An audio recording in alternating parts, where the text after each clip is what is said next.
Thailand की government ने भारत को लो रिस्क की कैटेगरी में डाल दिया है, यानी कि अब भारतीय पैसेंजर थाईलैंड के लिए आसानी से ट्रैवल कर सकते हैं। इसी के साथ भारत अब थाईलैंड के उन 63 देशों की सूची में शामिल हो गया है जहां के पैसेंजर्स को थाईलैंड में बिना क्वारंटीन के यात्रा करने की इजाज़त है।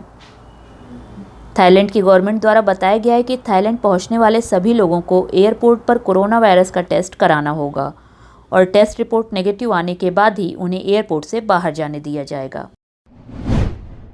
कोरोना के नए वेरिएंट ओमिक्रॉन को देखते हुए भारत सरकार ने अंतर्राष्ट्रीय यात्रियों के लिए नई गाइडलाइन जारी कर दी है, लेकिन हाल फिलहाल में गल्फ देशों से आने वाले यात्रियों के लिए कोई खास दिशा निर्देश नहीं दिए गए हैं।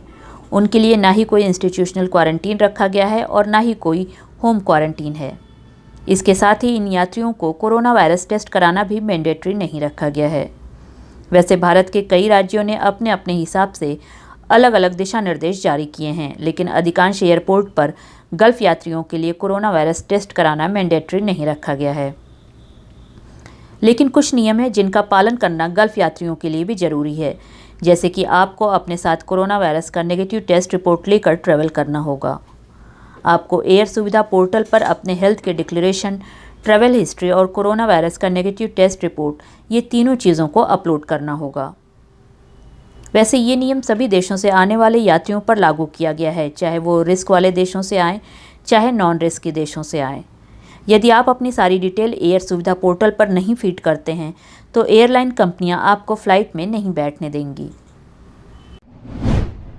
ब्राज़ील की गवर्नमेंट ने दूसरे देशों से आने वाले पैसेंजर्स के लिए कोरोना वायरस वैक्सीन को अब कंपलसरी नहीं रखा है, यानी कि अब आप बिना कोरोना वायरस वैक्सीन लिए ही ब्राज़ील के लिए ट्रैवल कर सकते हैं। ब्राज़ील की गवर्नमेंट ने ये भी बताया है कि अगर आप दूसरे देशों से ट्रैवल करके ब्राज़ील में पहुंचते हैं तो वहां पर आपको 5 दिनों के लिए क्वारंटीन में रखा जाएगा। साथ ही आपको कोरोना वायरस का नेगेटिव रिपोर्ट साथ में लेकर ट्रैवल करना मैंडेटरी होगा।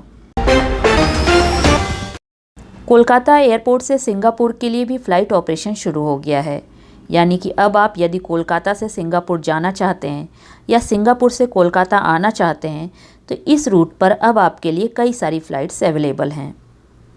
साथ ही आपको ये भी बता दें कि कोलकाता एयरपोर्ट पर कोविड-19 टेस्ट की फैसिलिटी भी शुरू कर दी गई है।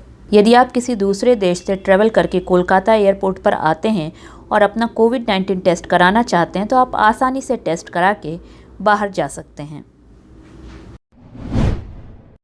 सऊदी में एंट्री को लेकर कुछ चुनिंदा वैक्सीन से वैक्सीनेटेड ज़ायरीनों को क्वारंटीन से भी छूट दी गई है, जैसे कि Pfizer, Moderna, AstraZeneca, Covishield, SK Bioscience का दोनों डोज लेने वाले लोग और जॉनसन एंड जॉनसन का एक डोज लेने वाले यात्रियों को क्वारंटीन में नहीं रहना होगा। साथ ही जिन्होंने सिनोफार्म सिनोवैक वैक्सीन का दोनों डोज लिया है और सऊदी में मान्यता प्राप्त कोई एक वैक्सीन लिया है तो ऐसे लोगों को भी क्वारंटीन नहीं किया जाएगा। वहीं जिन लोगों ने केवल एक डोज लिया है उन्हें 5 दिन के क्वारंटीन में रहना होगा, लेकिन जिन्होंने सिनोफार्म सिनोवैक कोवैक्सीन का सिर्फ 2 डोज ही लिया है उन्हें 3 दिन क्वारंटीन में रहना होगा और एंट्री के 48 घंटे बाद PCR टेस्ट कराना होगा।